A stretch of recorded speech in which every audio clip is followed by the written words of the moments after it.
I'll be perfectly honest with you. Yeah. And there's not a lot in there that is not correct. I work in mental health, and part of my job is dealing with people who have been primarily victims of what happened in Rotherham. Yeah.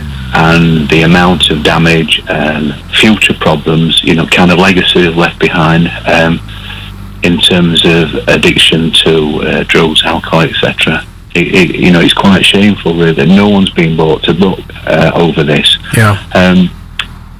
I've got stories like everybody has about people who've told me they went to the Main Street Police Station in Rotherham with concerns, and the desk sergeant told them in no uncertain terms, I won't swear, mind you, because I've got more respect for their show than that, to off, or they'd actually be arrested. So when the people are supposed to protect you, treat you as, the perpetrators or somehow doing wrong, what can you do? And the last thing, Maddie, if I made it, there just seems to have been a bit of a sea change in this. In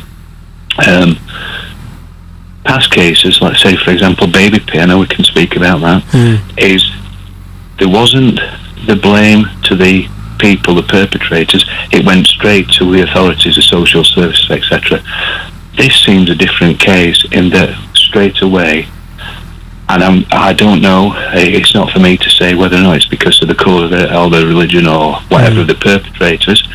We went straight to them. We didn't look no further. How could it have failed for so long? 20 years in some cases. Yeah.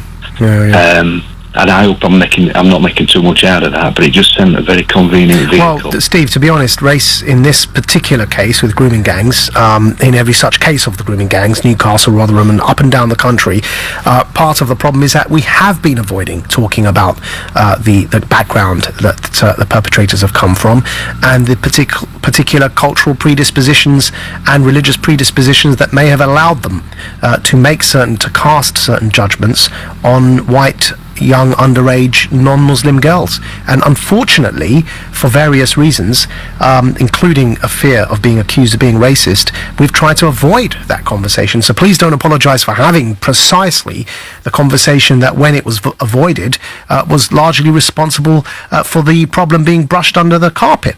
It's important that we acknowledge that there is a communities and race element involved in this. A lot of these girls, when they testified in court, testified to the point